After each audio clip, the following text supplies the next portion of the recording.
Welcome saffron English medium school.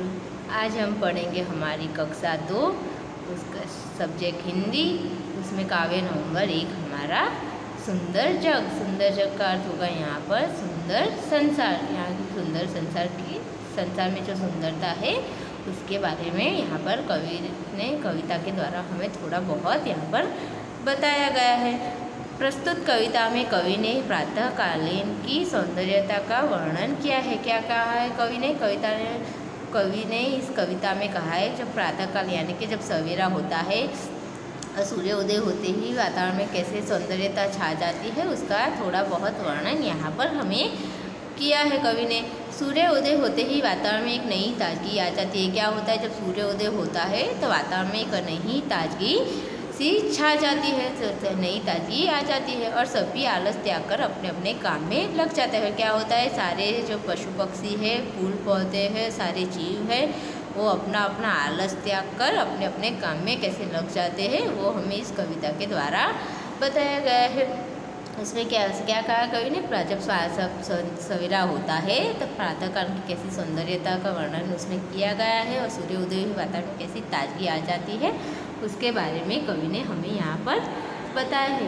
अगर नहीं यह सूरज होता तो होता अंधियारा, अगर न आता चाँद न लगता आसमान यह प्यारा। क्या होता है जब ये सूरज आसमान में आता है, जबकि सूर्योदय होता है, सूरज निकलता है, तभी सारा संसार का अंधेरा दूर होता है। जब ये सूरज नहीं होता तो सारा संसार अंधेरे में, सारा जग जो है वो अंधेरे में डूब जाता है और ये सूरज निकलता है तभी ये पूरा का पूरा अंधेरा दूर होता है। अगर जो ये चाँद न लगता आसमान यह प्यारा, आसमान में जो चाँद लगता है जो उसकी शीतलता होती है उससे ही वो प्यारा लगता है, नहीं तो आसमान पूरा का पूरा खाली खाली सा हमें लगता है। और चाँद के आने से ही आसमान प्यारा लगता है। तो यहाँ पर क्या होता है जब सूरज निकलता है तभी अंधेरा दूर होता है और चाँद के आने आसमान में होने से ही आसमान प्यारा लगता है, नहीं तो आसमान बिल्कुल प्यारा नहीं लग पाता और पूरा खाली खाली सा लगने लगता। उसके बाद है हमारा पंक्ति नंबर 2। नदी ताल और झरना भी नहीं एक भी होता, निर्मल पानी का पत्थर से कहीं न बहता सोता। ये इस पंक्ति में क्या कहा है कि जो नदी है, तालाब है, नदी तालाब और झरने भी है वो भी कभी नहीं होते। क्या होता है जब सूरज नया निकलता है तो वो के लोग क्या करते हैं, जो नदी है, तालाब है, झरने हैं वो भी कहीं नहीं होते और जो निर्मल पानी है वो कहीं पर भी पड़ा रहता है और पत्थरों से कहीं भी ना बहता होता है। क्या होता है जब झरना होता है वो क्या है जो पत्थर से निकलकर कहीं के स्रोत यानी कि जब स्रोत के रूप या झरने के रूप में कहीं पर बहता है। पर क्या होता है जब ये सब कुछ नहीं होता तो नदी और तालाब भी नहीं होते और जो झरना है वो कहीं पर उसका पानी पड़ा रहता है और पत्थर से निकलकर वो झरने के रूप में कहीं पर बहता नहीं होता। उसके बाद है और ये रंग बिरंगी फूल न खिलते होते तो क्या होता हम फूलों की यह सुंदरता होते। क्या होता है जब ये सूरज निकलता है तो रंग बिरंगी फूल खिल उठते हैं। अगर जो सूरज नहीं निकलता तो क्या होता है ये रंग बिरंगी फूल नहीं खिलते और एक जब वो खिलते नहीं तो हम उनकी सुंदरता, उनके रंगों को, उनकी महक को हम खो देते और क्या होता है हम फूलों की सुंदरता जो होती है उसको हम खो देते। तो क्या होता है जब ये सूरज निकलता है तभी ये फूल पौधे सब खिल उठते हैं और तभी उनकी महक और सब हम महसूस कर सकते हैं। तो ये सब नहीं होता, जब नहीं होता तो हम उनकी सुंदरता खो देते। अगर नहीं होते इतने पशु पक्षी नहीं न गाते, पक्षी कहीं न गाते तो हम कैसे सुंदर जग में अपना मन बहलाते। क्या होता है जो इस पशु पक्षी है वो कहीं पर गाते नहीं। जो सूर्य का जब सूरज नहीं निकलता तो क्या होता है जब वो सभी सारे के पशु पक्षी है वो भी कहीं पर नहीं होते और पक्षी जो सुबह सवेरे सब एक मधुर संगीत गाते हैं, जो मधुर गीत गाते हैं वो भी हम कभी नहीं सुन पाते। और वो जो सारा का सारा सुंदर जग, जो सारा का सारा सुंदर संसार है उसमें हम अपना मन नहीं बहला पाते और हम सारी सुंदरता उनकी खो देते। तो क्या कहा है कविता ने? इस कविता में पहले कहा है कि हमें जब सूरज निकलता है तभी अंधेरा दूर होता है, फिर आसमान का प्यारा लगता है, जब चाँद निकलता है तब आसमान प्यारा लगता है। अगर चाँद नहीं होता आसमान में तो वो बिल्कुल प्यारा नहीं लगता। उसके बाद है हमारा ये नदी, जो झरने, तालाब वो सब है, वो अगर नहीं होते तो वो कहीं पर निर्मल पानी का जो है वो ऐसे ही पड़ा रहता और कभी भी झरने के रूप में कहीं पर पत्थर से नहीं निकलता, और सारा के सारी हम सुंदरता वो पानी में झरने की और सबकी हम को देते हैं। और जब सूरज निकलता है तभी ये फूल रंग बिरंगे फूल खिलते हैं, अगर जो ये नहीं खिलते तो हम उनकी जो सुंदरता है, उनकी महक है, वो सब हम खो देते और उनकी सुंदरता हम खो देते।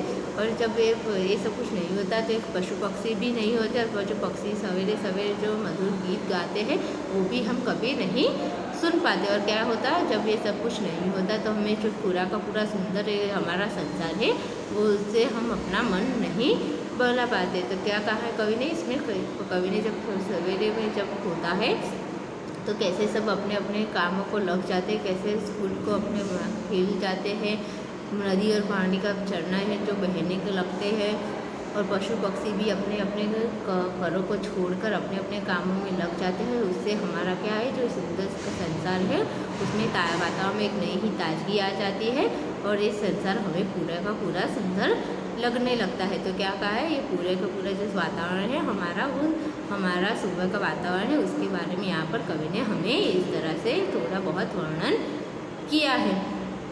अब आगे पढ़ेंगे हम हमारे शब्दार्थ, यानी कि शब्द के अर्थ। इस काव्य में हमें कुछ शब्द दिए गए हैं जिसके अर्थ यहाँ पर हम पढ़ेंगे। तो पहला शब्द है हमारा अंधियारा।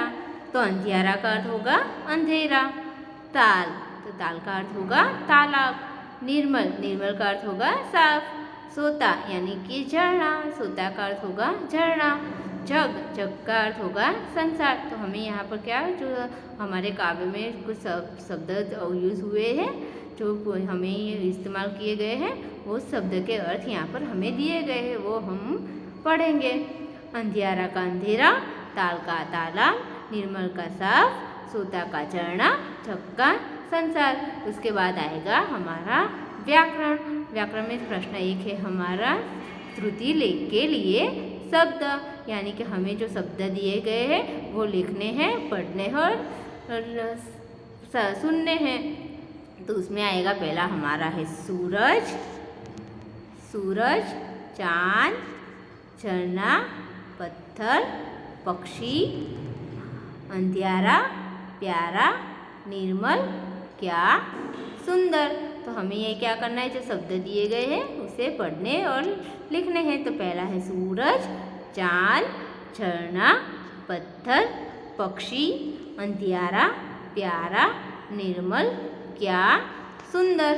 दूसरा प्रश्न है हमारा, एक चीज़ के लिए एक और दो या अधिक के लिए अनेक होता है, इस प्रकार के एक अनेक रूप में लिखे। यहाँ पर हमें क्या करना है, जो शब्द दिए गए हैं वो एक रूप में है, उसे हमें अनेक यानी कि और से ज़्यादा हो तो कैसे कहेंगे, वो यहाँ पर हमें लिखना है। यानी कि जो एक है, एक शब्द है, उसके अनेक के रूप में कितने क्या कहेंगे वो हमें यहाँ पर लिखना है। तो पहला है हमारा तारा। तो एक तारा होगा तो हम उसे क्या कहेंगे, तारा। पर बहुत सारे तारे हो तो हम क्या कहेंगे, तारे।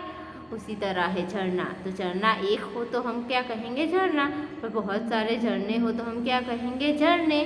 तो यहाँ पर क्या आएगा, झरना का आएगा झरने। प्यारा, कोई एक प्यारा हो तो क्या कहेंगे, प्यारा। पर बहुत सारा प्यारा हो तो क्या कहेंगे, बहुत सारे प्यारा फूल हो, पौधे हो तो हम क्या कहेंगे, बहुत सारे प्यारे फूल हैं, बहुत सारे प्यारे पौधे हैं। तो प्यारा का होगा प्यारे। तो यहाँ पर क्या करना है, जो एक वचन में है उसे हमें अधिक यानी कि दो ज़्यादा हो तो क्या कहेंगे, वो हमें यहाँ पर लिखना है। उसी तरह है बच्चा। तो एक बच्चा हो तो हम बच्चा कहेंगे, पर बहुत सारे बच्चे हो तो हम क्या कहेंगे, बहुत सारे बच्चे हैं। तो यहाँ पर क्या आएगा, बच्चे। तो हमें तारा का होगा तारे, झरना का होगा झरने, प्यारा का होगा प्यारे और बच्चा का होगा बच्चे। तो यहाँ इस तरह से हमें एक हो तो ये कैसे बोलेंगे, और एक से ज़्यादा हो तो कौन से शब्द में बोलेंगे, वो हमें यहाँ पर इस तरह से लिखना है। उसके बाद आएगा प्रश्न नंबर 3। हर वस्तु का अपना नाम और चित्र होता है, चित्र को देखकर उनका नाम लिखिए। यहाँ पर क्या करना है, हमें हर वस्तु का कोई नाम होता है। तो यहाँ पर कुछ वस्तुओं के चित्र दिए गए हैं जिनके नाम हमें यहाँ पर लिखने हैं। तो पहला किसका चित्र है? एक सूर्यमुखी के फूल का। तो यहाँ पर कौन सा आएगा? ये सूर्यमुखी। उसके बाद का चित्र है एक सूरज का। तो यहाँ पर आएगा सूरज। उसके बाद का चित्र है एक चांद का। तो यहाँ पर आएगा चांद। उसके बाद का चित्र है एक तोते का। तो यहाँ पर आएगा तोता। तो यहाँ पर क्या आएगा? तोता। तो हमें यहाँ पर क्या लिखना है? तोता। उसके बाद का चित्र है हाथी का। तो यहाँ पर एक हाथी का चित्र दिया गया है। तो यहाँ पर आएगा हाथी। ये एक पेड़ का चित्र है। तो यहाँ पर आएगा पेड़। तो हमें इसी तरह से सारे चित्रों को देखकर उनके नाम लिखने हैं। तो पहला चित्र एक फूल का है। जो किसका फूल है? एक सूर्यमुखी फूल है। तो यहाँ पर क्या है? सूर्यमुखी फूल। तो यहाँ पर आएगा सूर्यमुखी। दूसरा चित्र है सूरज का। तो आएगा सूरज। तीसरा चित्र है चांद का। तो आएगा चांद। चौथा चित्र है एक तोते का। तो आएगा तोता। पांचवा चित्र है हाथी का। तो आएगा हाथी।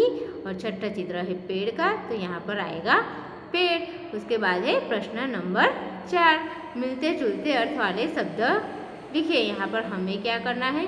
जो शब्द दिए गए हैं उसके समान अर्थ वाले शब्द यहाँ पर, यानी कि उससे मिलते जुलते अर्थ वाले शब्द यहाँ पर हमें लिखने हैं। तो पहला है सूरज। तो सूरज से मिलता जुलता हुआ शब्द कौन सा है हमारा? सूर्य। तो यहाँ पर क्या आएगा हमारा? सूरज का होगा सूर्य, चंद्रमा का होगा चांद, पुष्प का होगा फूल, जल का होगा पानी, आकाश का होगा आसमान, ताल का होगा तालाब। तो हमें यहाँ पर क्या करना है? जो समान अर्थ वाले हैं शब्द वो यहाँ पर हमें लिखने हैं। तो सूरज का सूर्य, चंद्रमा का चांद, पुष्प का फूल, जल का पानी, आकाश का आसमान और ताल का तालाब। तो यहाँ पर हमें इस तरह से सारे शब्द लिखने हैं। उससे तरह आएगा प्रश्न नंबर 5, सही उत्तर पर राइट का निशान लगाइए। यहाँ पर हमें क्या करना है? टिक मार्क करना है। तो सही उत्तर पर टिक का निशान लगाइए। तो पहला है हमारा क, संसार के मिलते जुलते अर्थ वाला शब्द। तो संसार का अर्थ क्या होगा हमारा? तो वो उससे मिलता जुलता अर्थ वाला शब्द यहाँ पर हमें लिखना है। तो उसके ऑप्शन है, पहला है जग, दूसरा है सागर, तीसरा है सूरज। तो संसार से मिलता जुलता शब्द हमारा कौन सा है? तो हमारा मिलता जुलता शब्द है जग। तो यहाँ पर हमारा पहला आंसर आएगा जग। उसके बाद कौन सा है हमारा? इनमें से नाम वाला शब्द है। तो यहाँ पर किन से नाम वाला शब्द है? पहला है मीठा, छोटा, नदी। तो इनमें तीनों में से कौन सा हमारा नाम वाला शब्द आपको दिखाई दे रहा है? तो ये नदी जो है वो एक नाम है। तो यहाँ पर कौन सा आंसर आएगा? हमारा नदी है वो हमारा आंसर आएगा। उसके बाद का प्रश्न है शब्द का शुद्ध रूप है क्या है? यहाँ पर हमें जो शुद्ध रूप में जो शब्द लिखा गया है वो हमें यहाँ पर टिक करना है। तो पहला है फूल, दूसरा है कुल और तीसरा है कुल। तो हमारा पहला जो फूल वाला शब्द है वो शब्द में शुद्ध रूप में है। तो हमारा आंसर आएगा पहला वाला फूल। तो यहाँ पर हमारी ये एक्सरसाइज पूरी होती है। हेलो बच्चों, अब हम आगे बढ़ेंगे हमारा काव्य सुंदर शब्द का हमारा आगे का अभ्यास। उसमें सबसे पहले हम क्या करेंगे? एक वाक्य में उत्तर दीजिए। यहाँ पर क्या करना है? हमें जो प्रश्न दिए गए हैं उसके एक वाक्य में हमें उत्तर देने हैं। तो पहला प्रश्न है हमारा, अंधियारा कब दूर होता है? तो अंधियारा कब दूर होता है? तो जब सूरज निकलता है तब अंधियारा दूर होता है। दूसरा प्रश्न हमारा क्या है?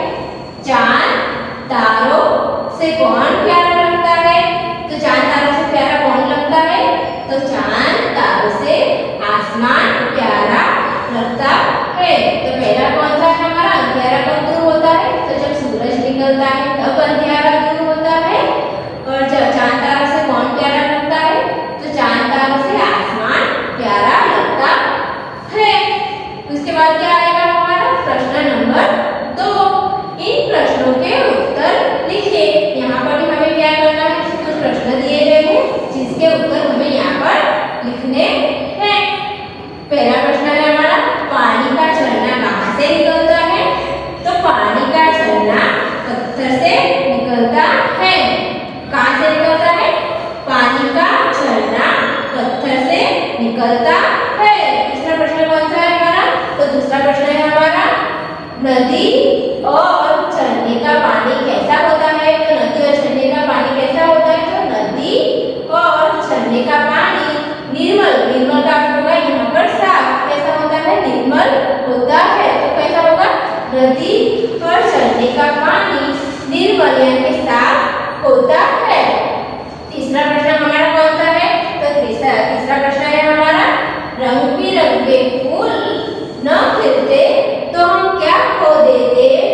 रंग बिरंगे फूल न खिलते तो हम क्या खो देते? तो उसका आंसर आएगा रंग बिरंगी फूल न खिलते तो हम उनकी सुंदरता ही खो देते। क्या खो देते? जब रंग बिरंगी फूल न खिलते तो हम उनकी सुंदरता खो देते। उसके बाद आएगा हमारा प्रश्न नंबर 3, कविता की पंक्तियों को पूरा कीजिए। यहाँ पर हमें क्या करना है? जो कविता की पंक्तियाँ दी गई है उसको हमें पूरा करके इस तरह से लिखना है। अगर नहीं होते इतने पशु, तो यहाँ पर क्या आएगा हमारा? ये सारे शब्द हमें दिए गए हैं तो हमें क्या लिखना है? इतने। तो यहाँ पर क्या आएगा? अगर नहीं होते इतने पशु। उसके बाद है हमारी पंक्ति 2, पक्षी न कहीं न गाते। क्या होगा? पक्षी कहीं न गाते। यहाँ पर आएगा क्या हमारा? गाते। उसके बाद की पंक्ति हमारा तो हम कैसे सुंदर जग में। तो यहाँ पर कौन सा आएगा? सुंदर।